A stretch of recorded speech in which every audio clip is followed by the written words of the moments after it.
Pasteur Pierre Bergeron, que j'appelle souvent Padré, parce qu'il était dans les Forces armées. Il va sûrement en parler un peu. C'est pas tout le monde qui connaît tout son parcours, mais Pasteur Pierre a enseigné 6 samedis sur le leadership depuis le mois de septembre l'année passée. Alors, on a terminé ça hier après-midi, hier toute la journée. Alors, combien dans les quarantaines qui sont venus ont été bénis par les samedis leadership? C'était vraiment, plusieurs mains se lèvent. Je pense qu'on a été bénis encore. Et Pasteur Pierre, c'est quelqu'un que j'apprécie beaucoup. C'est quelqu'un que je cherche souvent des conseils depuis que je suis haut de même que Pasteur Pierre. Quand j'étais pasteur de jeunesse à Otterburn Park dans les années 90, Pasteur Pierre, il était assis puis je prêchais puis j'étais tout jeune. Là, tu sais, il appelle ça en anglais, là, t'es green, là, t'es vert. Là, tu sais, c'est comme... T'es comme la banane n'est pas mûre. Là. Quand elle est verte, elle n'est pas mûre. Je n'étais pas jaune, moi j'étais green. J'étais vraiment vert. Et combien de fois il m'a conseillé, il m'a aidé dans les prédications. Et des fois, il me disait, Guy, travaille là-dessus. Puis je suis content d'avoir eu un mentor et il est encore mon mentor aujourd'hui. Je vais encore auprès de lui quand que je suis mal pris puis je ne sais pas trop quoi faire. Puis on s'appelle, puis merci de ta disponibilité. Alors, est-ce qu'on peut accueillir Pasteur Pierre Bergeron ce matin?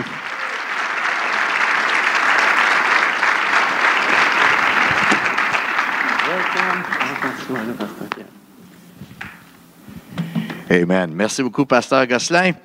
Et effectivement, c'est une joie pour mon épouse et moi d'être des vôtres et de pouvoir partager avec vous ce matin la parole de Dieu. On a eu beaucoup de plaisir avec le groupe qui ont participé aux conférences Le Courage de diriger. Et on a discuté de toutes sortes de choses au niveau du leadership qui s'appliquent autant dans notre vie spirituelle, dans notre vie de service dans l'Église, comme on peut appliquer des principes de leadership qu'on peut appliquer dans nos milieux de travail, dans notre communauté, afin d'être une influence pour Jésus. Amen. Et le Seigneur veut qu'on soit des êtres influents. Et on rend grâce au Seigneur pour l'opportunité qu'on a eue. Alors, oui, j'ai rien dans ma prédication qui parle un petit peu de mon expérience militaire, mais vite, pour vous donner un petit peu un compte-rendu, ça fait 41 ans que je suis dans le ministère. Alors, quand j'ai commencé, j'étais très jeune. Comme Pasteur Guy. On rend grâce au Seigneur pour ces 41 années-là. On a fait 22 ans de ministère. On était pasteur de 3 églises. On a servi le district du Québec, qui à ce moment-là était le district de l'Est de l'Ontario et du Québec, comme responsable des églises Pentecôte dans la province du Québec, ce que j'ai fait pendant 8 ans, avant d'accomplir un vieux rêve. Vous savez, des fois, Dieu met un rêve dans notre cœur et ça prend du temps avant que ça se réalise. Et en 1974, quand je suis rentré dans le ministère comme jeune pasteur, je voulais vraiment être un aumônier militaire. Et les Forces armées canadiennes, à ce moment-là, surtout le service de l'aumônerie, c'était pas tellement les Forces canadiennes comme le service de l'aumônerie, il y avait aucun intérêt à avoir des aumôniers évangéliques. Et il y avait des aumôniers de l'Église unie, anglicans, luthériens. Il y avait quelques aumôniers baptistes, là, mais très peu. Il y avait vraiment pas d'intérêt d'avoir des aumôniers évangéliques. Et ça a pris entre 1974 et 1993 avant que la porte s'ouvre et que je puisse entrer dans les forces canadiennes comme aumônier. Le premier aumônier pentecôtiste depuis la Deuxième Guerre mondiale. On a eu 3 aumôniers, 3 pasteurs pentecôtistes qui ont servi durant la Deuxième Guerre mondiale. Et après, c'était fini. Donc, j'étais le premier des assemblées de Pentecôte, le premier aumônier pentecôtiste et le deuxième évangélique.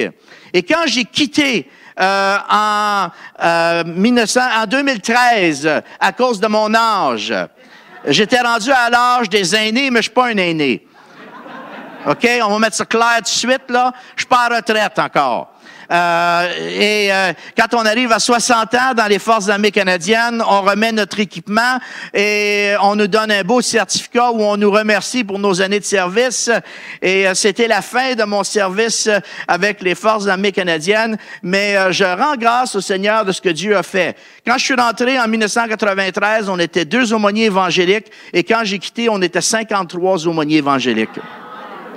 Il y avait 7 de ces 53-là, c'est des pasteurs pentecôtistes qui sont entrés. Et ma dernière responsabilité dans les Forces armées canadiennes a été d'être le commandant de l'école des aumôniers où pendant 2 ans, j'ai dirigé l'école qui forme tous les aumôniers, toutes dénominations confondues. Et je me souviens quand l'aumônier général m'a dit en 2011, « Pierre, j'aimerais ça que tu deviennes le commandant de l'école. » Je l'ai regardé, je me suis mis à rire. J'ai dit, incroyable. Avant 1993, on ne voulait pas des évangéliques.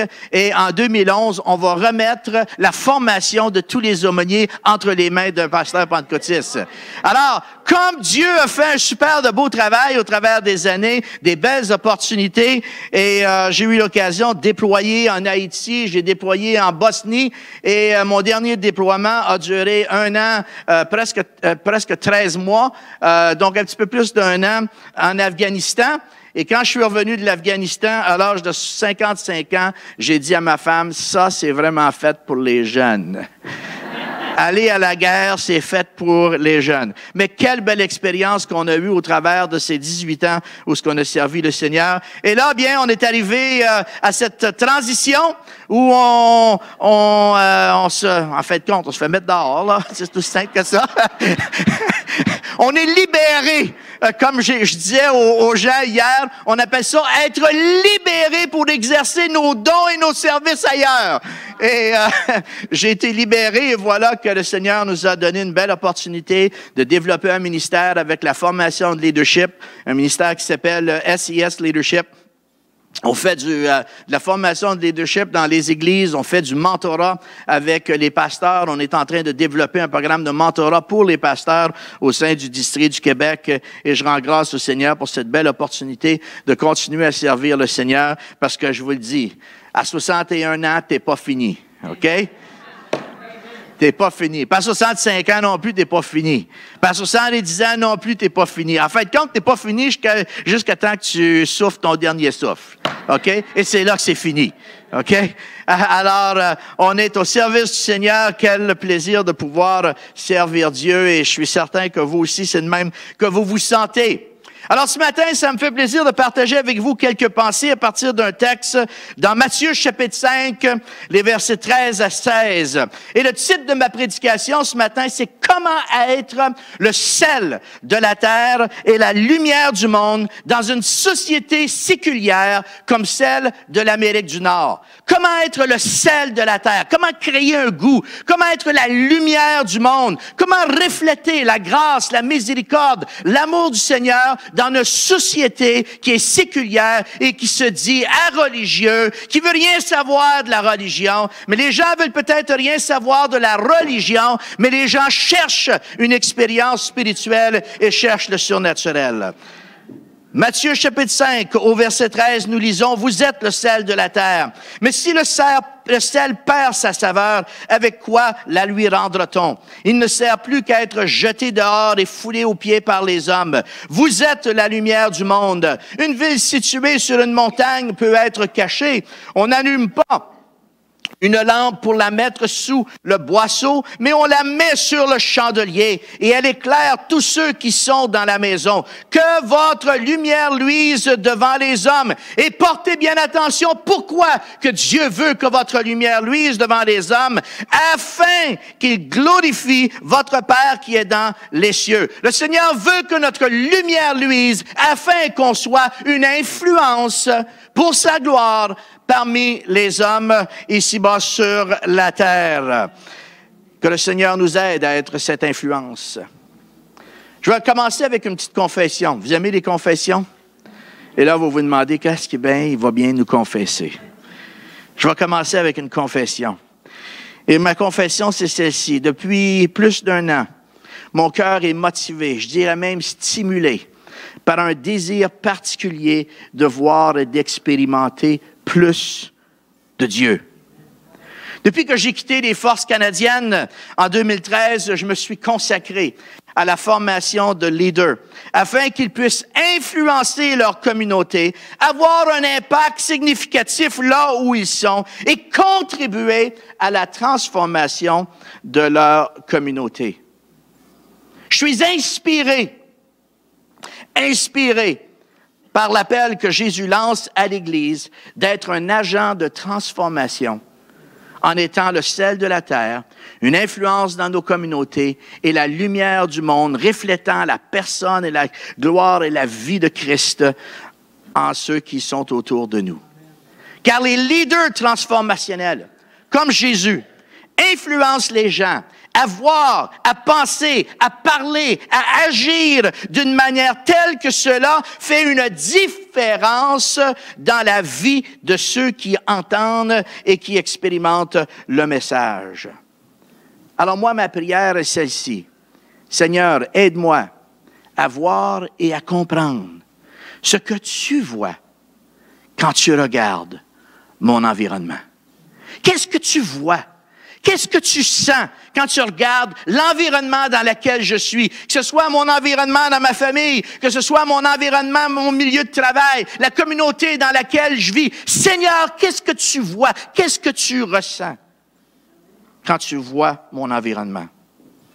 J'étais dans une conférence au début du mois de mars avec mon mentor en leadership, John Maxwell. Peut-être certains d'entre vous avez déjà lu de ses livres.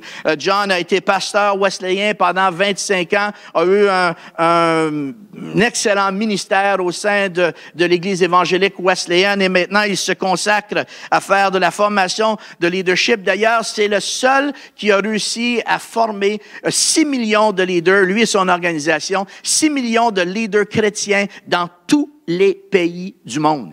Il n'y a pas un formateur en leadership sur la terre qui a réussi à former des leaders dans tous les pays du monde, sauf John Maxwell, qui est un chrétien, et c'est à partir d'un concept chrétien et des principes chrétiens qu'il a fait cette formation-là. Et John nous disait dans cette conférence, nous ne pouvons pas construire un monde différent avec des gens indifférents.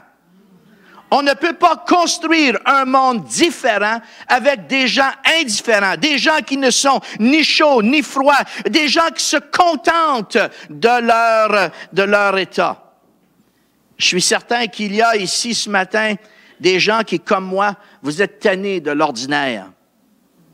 Vous êtes tannés de juste aller à l'église et de l'ordinaire. Et que vous aspirez à voir l'extraordinaire.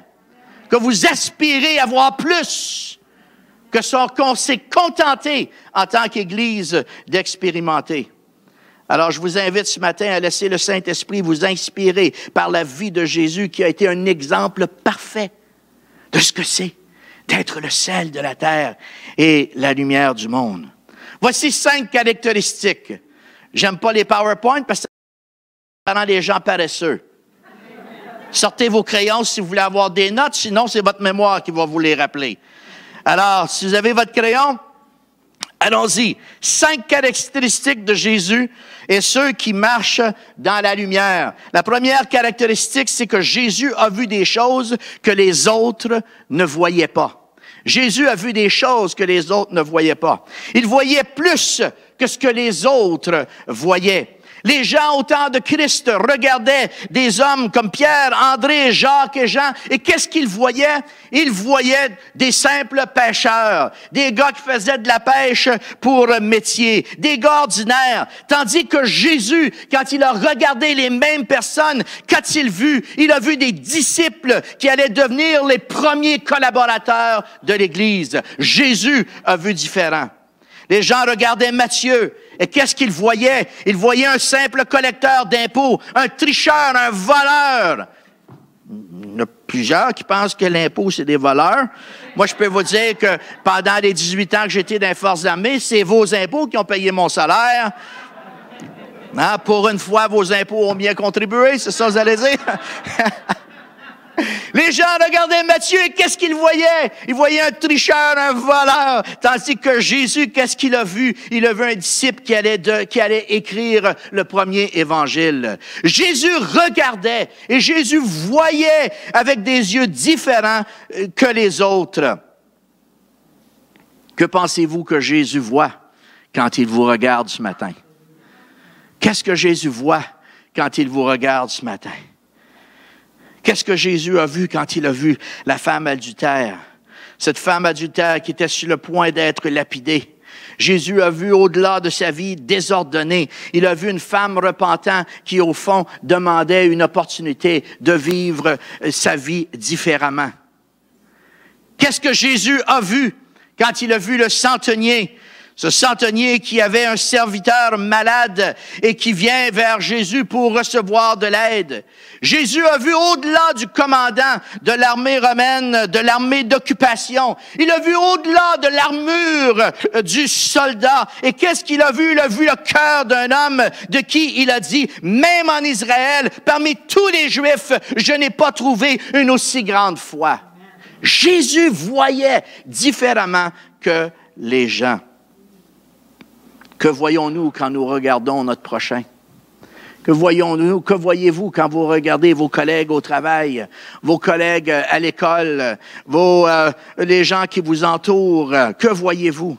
Jésus voyait au-delà du naturel et voilà pourquoi ma prière est, Seigneur, aide-moi à voir au-delà de la réalité de ce que mes yeux physiques voient afin que je puisse voir dans cette dimension spirituelle l'environnement tel que toi, tu le vois. Deuxièmement, Jésus a dit des choses que les autres n'ont pas dites. Il était contagieux, il était courageux. Jésus était contagieux comme un virus attirant les gens dans un nouveau style de vie. Son message était différent. Son message était contre-culture et son message provoquait les gens lorsqu'ils l'entendaient. Son message ne laissait personne indifférent. Soit qu'on l'aimait et on le suivait ou bien on le méprisait, on voulait s'en débarrasser. Mais son message ne laissait personne indifférent. C'est intéressant de noter que Jésus n'a pas passé son temps à dénoncer toutes les fausses doctrines de son époque. Nous, des fois, dans l'Église, on passe plus de temps à dénoncer ce qu'on perçoit, ce qui sont des fausses doctrines, plus que d'essayer de prêcher le message de l'Évangile. Intéressant que le Seigneur n'a pas perdu son temps à faire ça. Qu'est-ce qu'il a fait? Il a prêché son message avec conviction en transmettant des paroles de vie et d'espoir à ses auditeurs, puis il a laissé Dieu le Père régler le reste. Ma prière est que je puisse utiliser des mots qui édifient, qui fortifient, qui encouragent, qui stimulent une transformation, car une Église transformatrice communique des paroles de vie et transmet un message d'espoir. Vous et moi, en tant qu'enfants de Dieu, on est des marchands d'espoir. Troisièmement, Jésus a cru des choses que les autres n'ont pas crues, car il était plein de foi. Il croyait que son Père céleste pouvait agir dans le surnaturel. Ce n'est pas Tony Robbins, Norman Vincent Peale, Clement Stone ou même Robert Schuller qui a dit pour la première fois, tout est possible à celui qui croit. C'est Jésus. C'est Jésus qui a dit à ceux qui étaient autour de lui, tout est possible à celui qui croit. Je ne sais pas pour vous, mais moi, je veux avoir le même ADN que Jésus. Ah, Seigneur, je veux voir, je veux dire, je veux croire ce que tu crois, ce que tu vois, ce que tu dis. Nous devons croire que Dieu veut agir au-delà de ce que nous demandons. Et même osons penser. Dans Éphésiens chapitre 3, verset 20, il nous dit à celui qui peut faire par la puissance qui agit en nous infiniment plus ce que nous demandons ou pensons. Osons penser dans une des versions. Osons penser au-delà de ce que nous osons penser. Alors, je vous pose la question ce matin, quelles sont les aspirations et les désirs secrets de votre cœur? Quelles sont les visions qui tapissent les couloirs de vos pensées lorsque vous pensez, Seigneur, je suis là, qu'est-ce que tu veux faire avec ma vie? Jésus croyait dans le surnaturel. Il croyait dans l'extraordinaire. Et ma prière est, Seigneur, aide-moi à croire comme tu crois dans le surnaturel. J'ai 61 ans, puis je me suis retrouvé cette année en train de dire au Seigneur, Seigneur, viens au secours de mon incrédulité. Il y a des choses qu'on sait avec notre tête. On connaît la doctrine. On connaît la parole avec notre tête, mais des fois, ça n'a pas descendu dans le cœur. Ça ne s'est pas manifesté. On n'a pas saisi l'ampleur de ce que Dieu veut nous dire. Oh Seigneur, aide-moi à croire comme toi tu crois dans le surnaturel. Quatrièmement, Jésus a ressenti des choses que les autres n'ont pas ressenties. Le Seigneur était un leader passionné, accordant de la valeur aux gens et un intérêt. Il avait un intérêt dans leur avenir. Est-ce que nous accordons de la valeur aux gens? Lorsqu'on regarde les gens autour de nous, lorsqu'on voit le gars qui est tout tatoué, on se dit-tu, ah, hey, t'es moyen perdu, ça là. J'ai écouté le témoignage, justement, hier. Je partageais avec les gens un témoignage que j'ai entendu. Un gars qui est venu au Seigneur, tatoué de la tête aux pieds, puis tatoué, là. J'ai fait du ministère en prison pendant 8 ans, mais j'en ai vu des gars tatoués en prison. Mais lui, il était vraiment tatoué, là, des gros tatous. Ce gars-là s'est converti. Et savez-vous ce qu'il fait aujourd'hui? Comme chrétien? Comme chrétien, il s'est ouvert une shop de tatous. Et les chrétiens qui viennent au Seigneur, qui sont bourrés de tatous, toutes sortes de tatous diaboliques, là, malades, qui inspirent la mort, il impose les mains à ces gens-là, puis il prie, Seigneur, inspire-moi quel genre de tatou je peux faire pour remplacer ce tatou de mort par un tatou de vie. Wow! Il y a des gens dans l'Église évangélique qui diraient, hey, il est en train de tatouer, il n'est pas chrétien, lui. Oh man, qui sommes-nous pour juger qui est chrétien et qui ne l'est pas? Qui sommes-nous?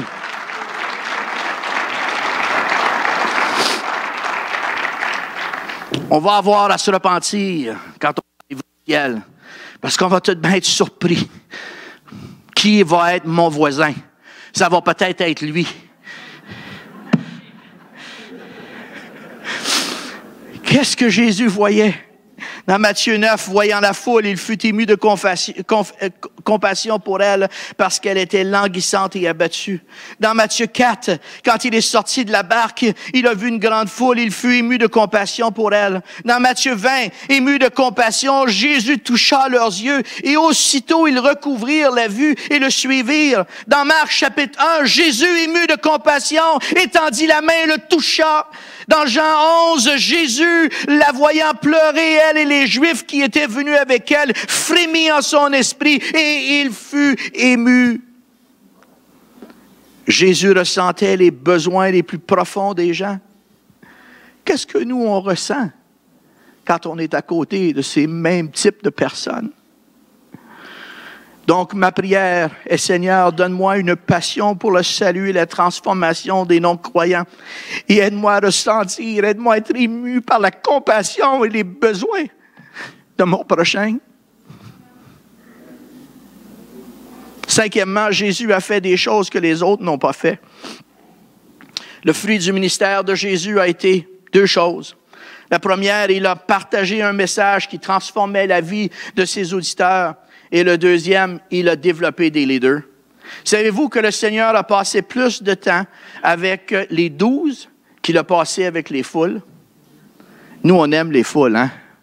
Parce que les foules, c'est bon pour notre ego.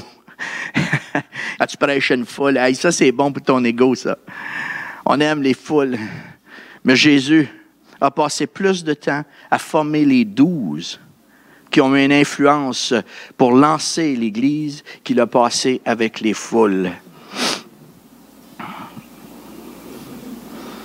Je remercie le pasteur Gosselin de m'avoir permis d'investir une formation de leadership dans la vie d'une trentaine de personnes de votre assemblée. Je félicite les gens qui ont consacré 6 samedis. 3 avant les fêtes, 3 après les fêtes, pour venir s'asseoir une journée de temps et pendant 6 heures, entendre la formation sur le leadership et de réfléchir ensemble sur ce que le Seigneur voulait faire dans nos vies en tant que leader. Et je veux vous féliciter d'avoir eu le courage et d'avoir été intentionnel. Il y a une foule de gens qui disent, peut-être que je devrais augmenter mon leadership, mais ils restent chez eux.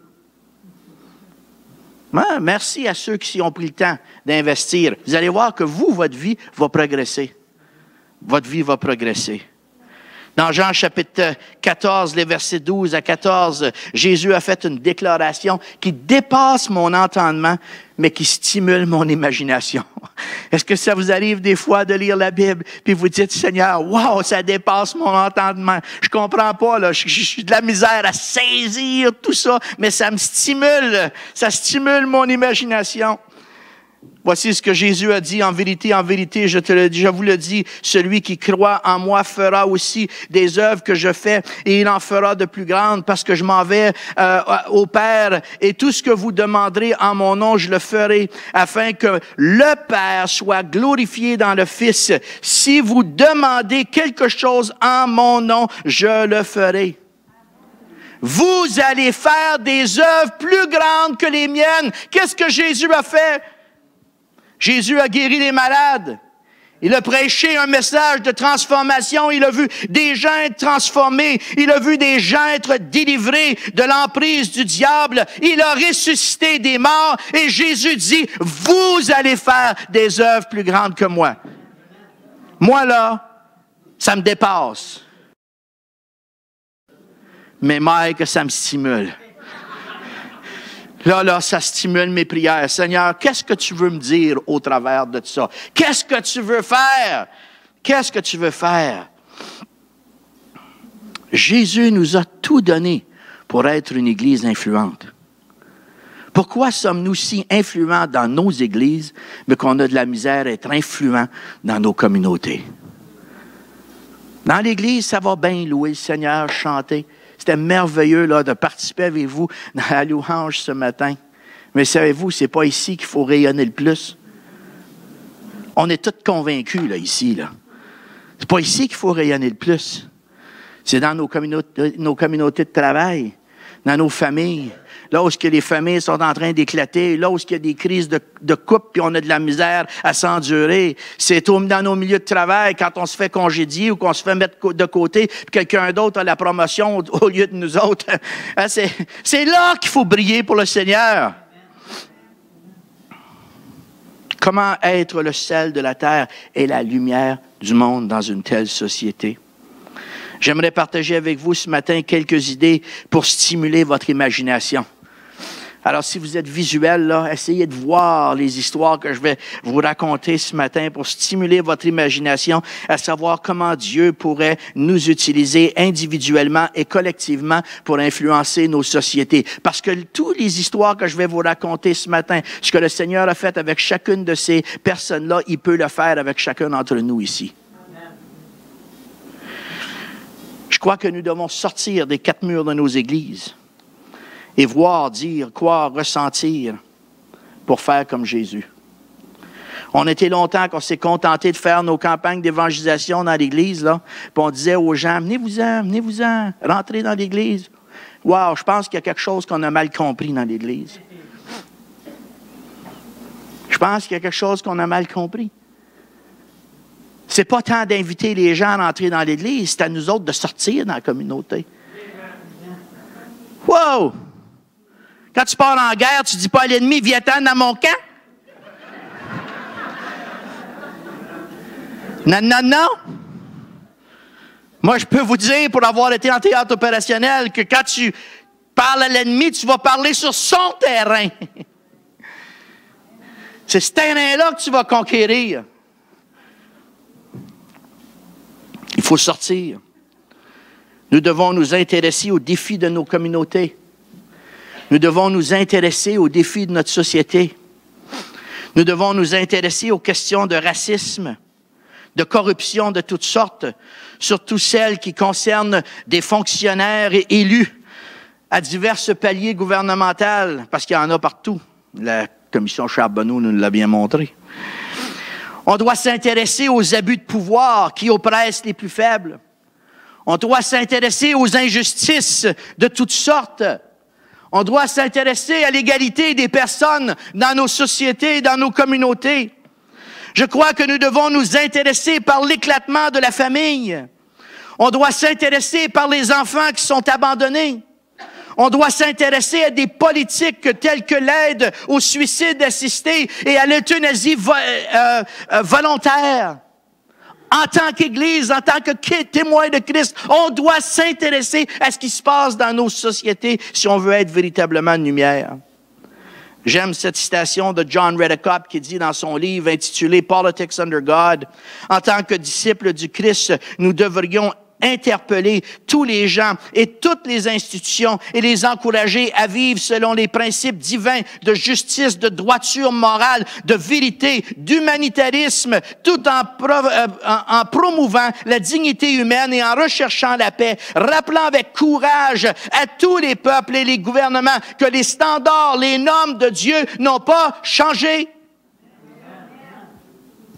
Nous avons tous une obligation de passer à l'action si on veut véritablement influencer nos communautés.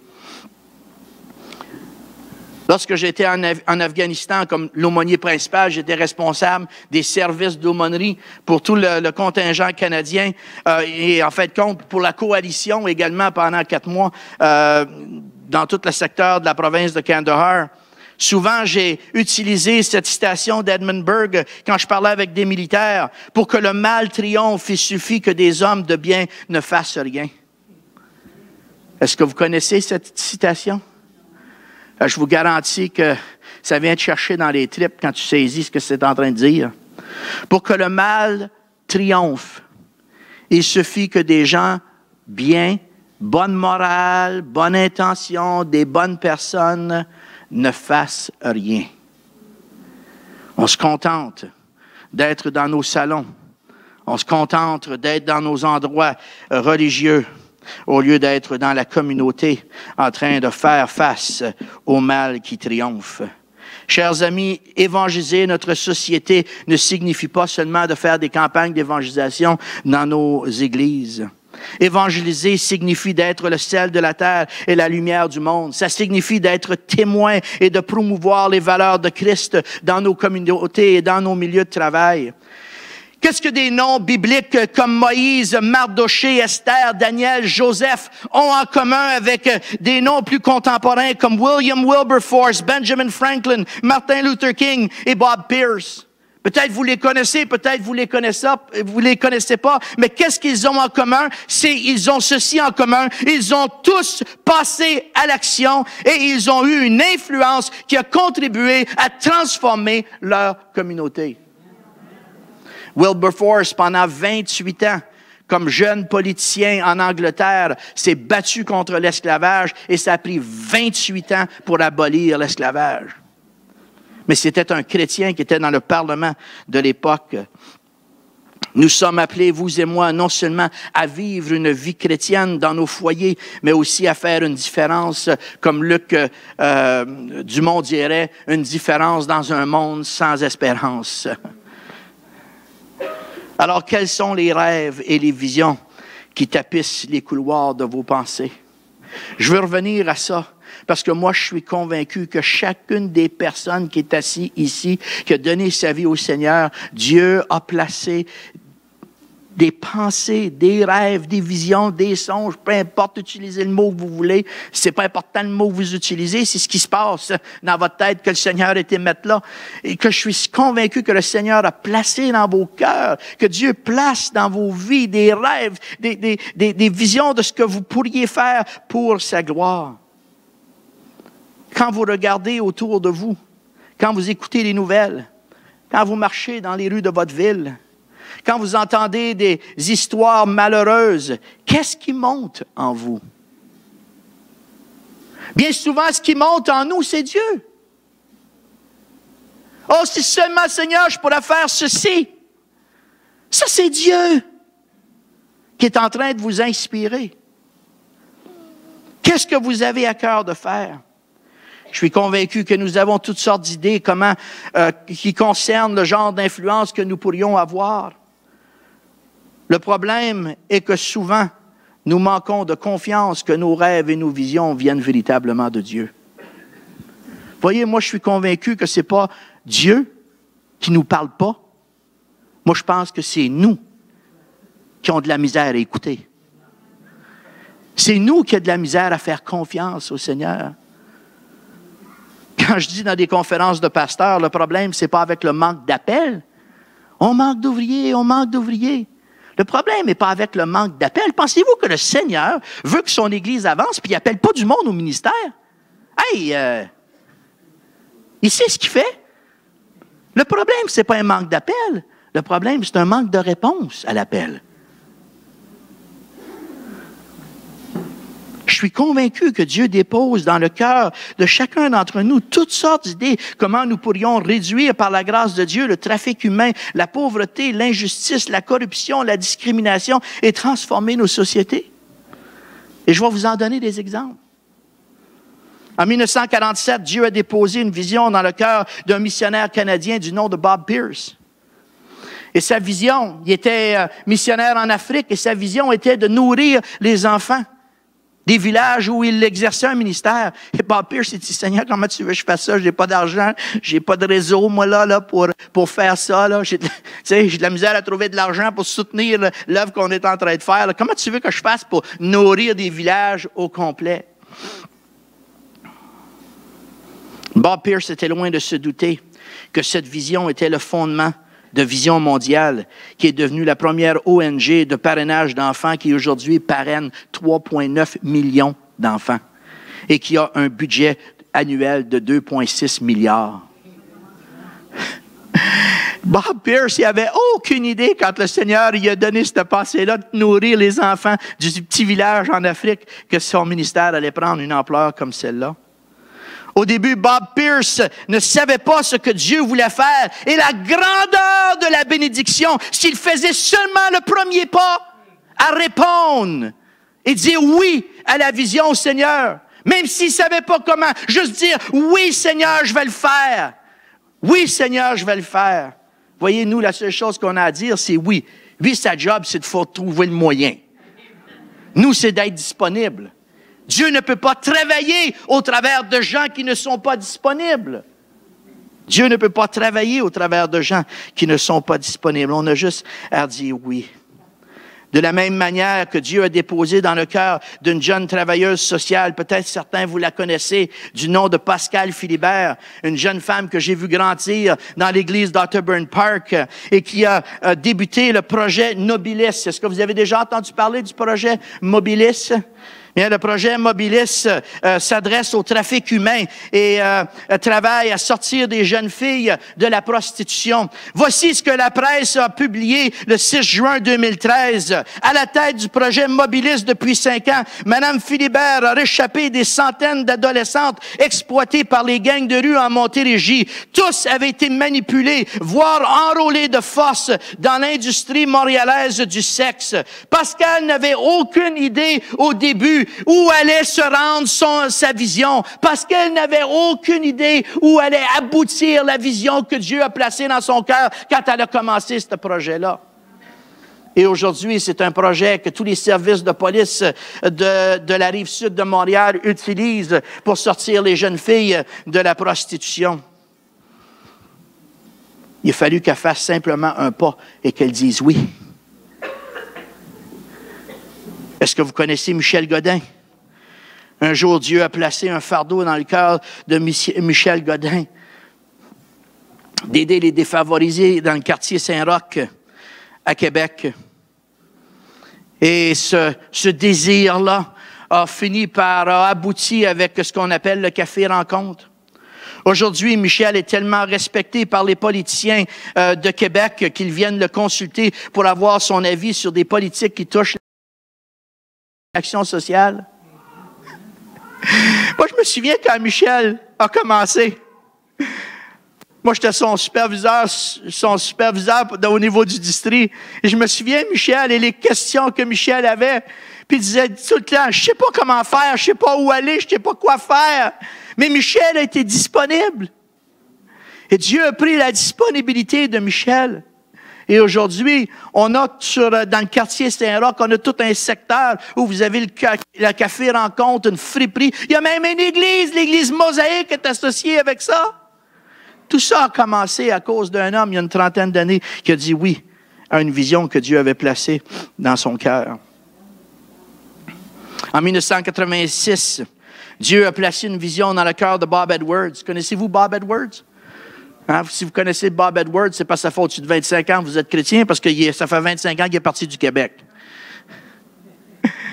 Dieu a placé une vision dans le cœur de Bob Edwards de partir un centre défi jeunesse pour les hommes aux prises avec toutes sortes de dépendances Bob Edwards n'avait aucune idée quand ils ont commencé Défi Jeunesse. Je me souviens du début de Défi Jeunesse. Il n'avait aucune idée quand j'ai commencé Défi Jeunesse qu'un jour, 26 ans plus tard, Défi Jeunesse aurait une ferme à Lobinière pour accueillir des hommes dans un centre de ressourcement et de formation offrant un encadrement spirituel à ceux désireux de rebâtir et restaurer leur vie brisée par toutes sortes de dépendances.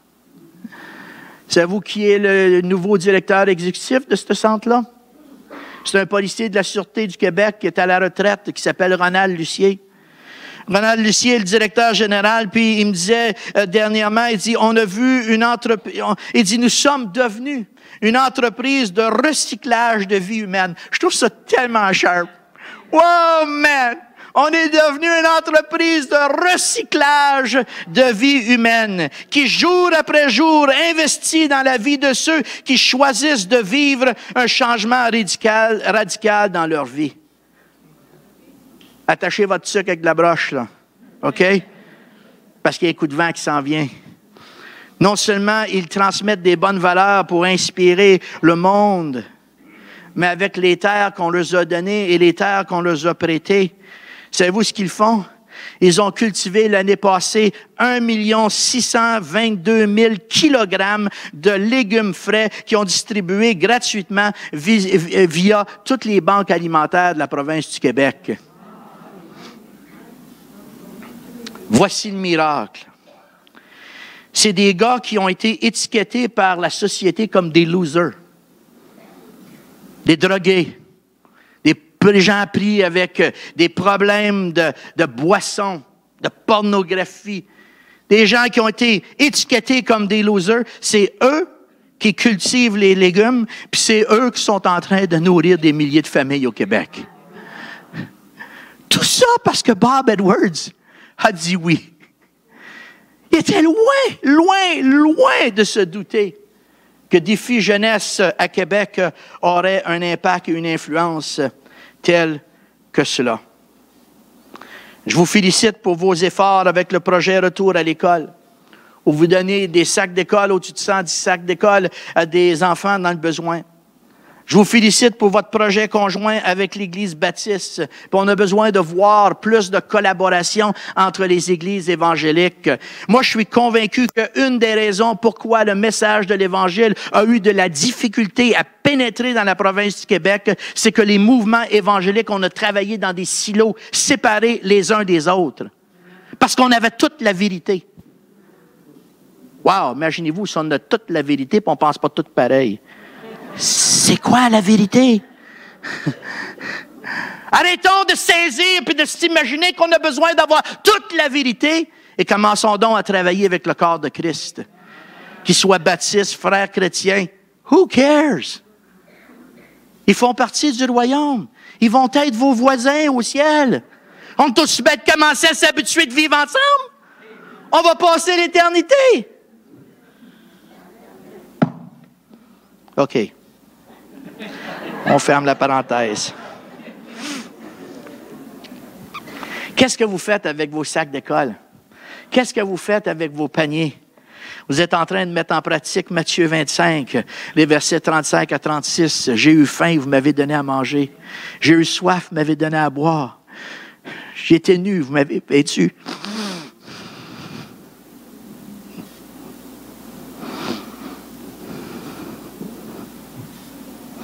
Il y a une foule d'histoires comme ceux-là qui me prouvent que Dieu place dans nos cœurs des fardeaux et nous donne des visions de comment nous pourrions influencer et transformer nos communautés. Et se pourrait-il que nous avortons? Hein? On est contre l'avortement. Mais se pourrait-il que nous avortons ces visions parce que nous avons peur du prix à payer, peur de faillir? Ou peur de faire rire de nous autres. Ça peut sembler tellement farfelu, ça peut sembler tellement illogique dans notre tête. Je vais passer pour un illuminé.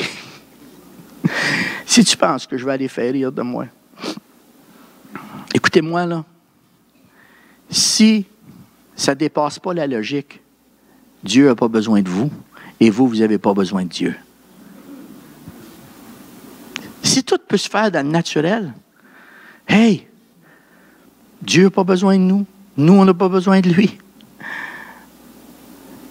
Ce qui est illogique, c'est ça qui a besoin du surnaturel.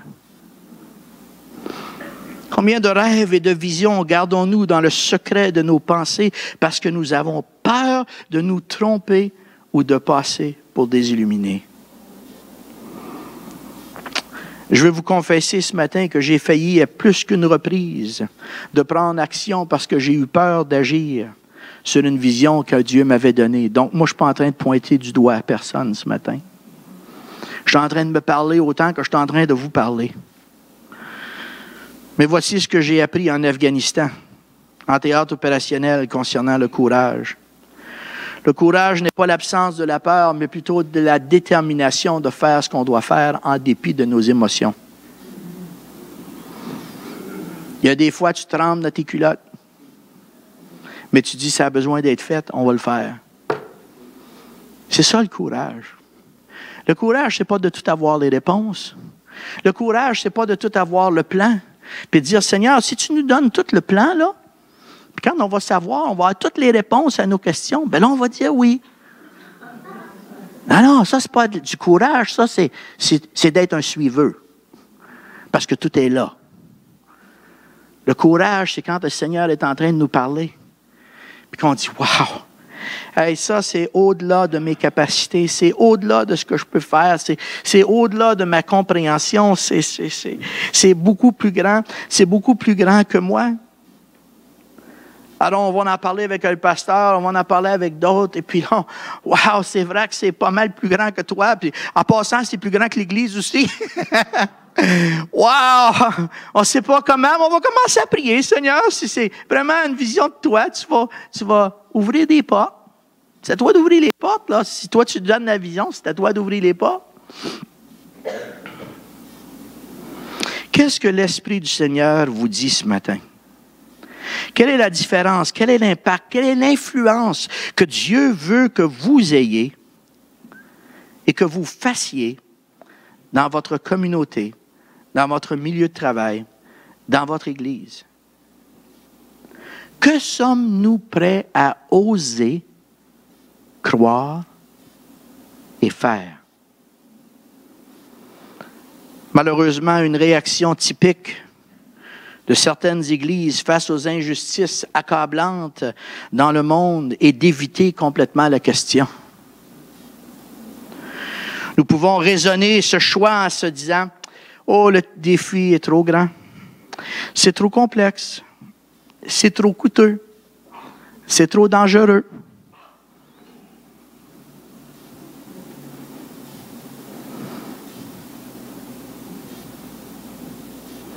Mais en fermant nos yeux sur les défis de notre société, ne devenons-nous pas comme le prêtre ou le lévite dans l'histoire du bon Samaritain?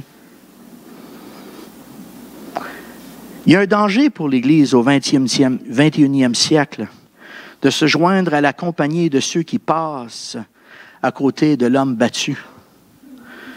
Passer à côté du blessé sans trop vouloir salir nos mains et nos vêtements. Mais si nous voulons faire comme le bon Samaritain, intervenir, nous allons devoir nous salir. Nous allons être fatigués. Nous allons dépenser de l'énergie. On va dépenser du temps. On va dépenser de mon argent, pas l'argent d'Église, mon argent. Ça exige un sacrifice de notre part et une volonté d'être à l'écoute de ce que Dieu nous dit individuellement et collectivement. Si nous voulons être le bon Samaritain, mes amis, ça va exiger tout cela. Je termine ce matin avec une citation de Martin Luther King. Vous connaissez Martin Luther King? Le pasteur King, c'était un pasteur baptiste qui a combattu pour les droits de la personne. C'est un pasteur d'origine noire et qui s'est battu pour les droits de la personne et qui a été assassiné à cause de ses convictions. Et Martin Luther King a donné cette citation qui m'a bouleversé quand je l'ai écoutée, quand je l'ai lue. Une Église qui demeure silencieuse devant l'injustice est une Église qui perd sa valeur. Ouch! Fait mal, ça. Et l'Église, ce n'est pas une bâtisse, mes amis, c'est nous. Alors, on ne parle pas de la bâtisse, là. On parle du corps de Christ. L'Église qui demeure silencieuse devant l'injustice qui se passe dans nos communautés, dans nos environnements, est une Église qui perd sa valeur. Qu'est-ce que l'Esprit du Seigneur nous dit ce matin sur la façon d'être le sel de la terre et la lumière du monde? Qu'est-ce que Dieu est en train de vous dire à vous? Moi, je sais ce qu'il me dit à moi. Qu'est-ce qu'il vous dit à vous? Comment Dieu peut-il utiliser individuellement et collectivement nous utiliser pour faire une différence dans ce monde sans espérance? Je vous invite à vous lever.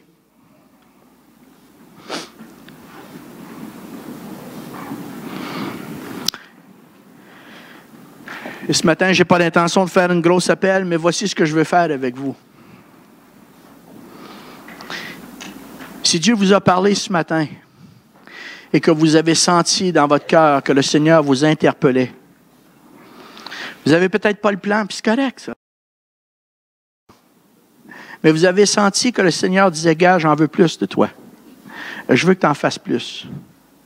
Je veux me manifester d'une manière encore plus grande dans ta vie, dans ton ministère, là où tu es.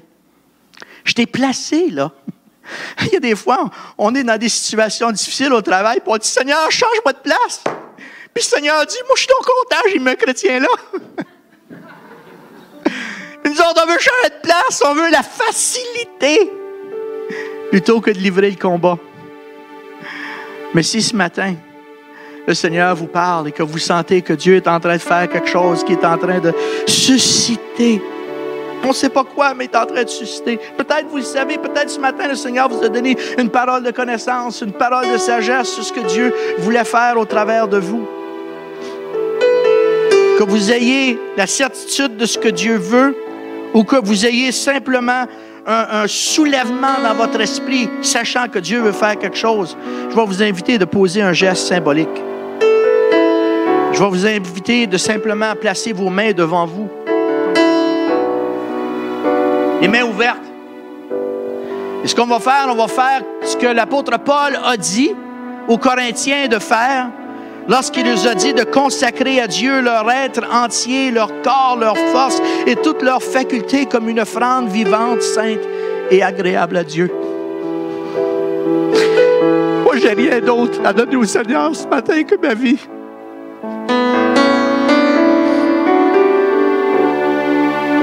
C'est pas nos compétences que Dieu cherche. C'est notre disponibilité. C'est notre cœur. Alors, si ce matin, vous avez été interpellé par Dieu, offrons-lui ce matin notre vie et puissions-nous lui dire, Seigneur, on place nos vies devant toi. Aide-nous un pas à la fois. Aide-nous à avoir le courage. Ce qu'on dit, c'est oui ce matin. Seigneur Dieu, on veut se placer devant toi en tant que congrégation, en tant qu'une partie de ton Église. On te rend grâce pour le salut que tu nous as acquis. On te rend grâce pour les bénédictions que nous avons eues. Mais Seigneur, on ne veut pas se contenter de juste ce qu'on a. On veut être véritablement des outils entre tes mains pour que tu puisses utiliser nos vies dans nos communautés. On veut sortir de la bâtisse, on veut sortir de l'Église et on veut être Église dans la communauté. On veut prier pour les malades afin que les malades soient guéris. On veut être ouvert aux dons spirituels, que tu nous donnes une parole de connaissance, une parole de sagesse pour la vie de gens qui sont aux prises avec toutes sortes de situations et qui ne savent pas comment s'en sortir. Toi, Seigneur, tu ne demandes pas mieux que de parler à leur vie. Mais Seigneur, tu veux nous utiliser, nous, pour le faire. Alors, Seigneur, on se place devant toi ce matin et on dit, oh Dieu, utilise-nous. qu'on puisse expérimenter ta puissance, ta grâce, Seigneur, d'une manière surnaturelle. Seigneur, donne-nous le courage de faire le pas, le premier pas.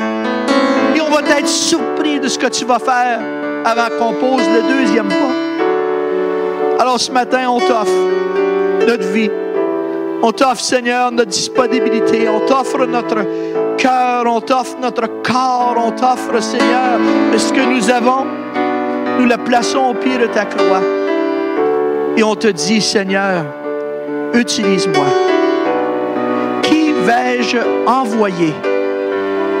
Seigneur, nous te disons ce matin, envoie-nous. Envoie-nous. Envoie-nous dans nos familles. Envoie-nous dans nos milieux de travail. Envoie-nous, Seigneur, dans nos communautés. Envoie-nous. Et merci, Seigneur, parce que tu nous promets de ne jamais nous abandonner, de ne jamais nous délaisser, mais d'être avec nous chaque jour. Et tout le peuple de Dieu dit, Amen. Amen.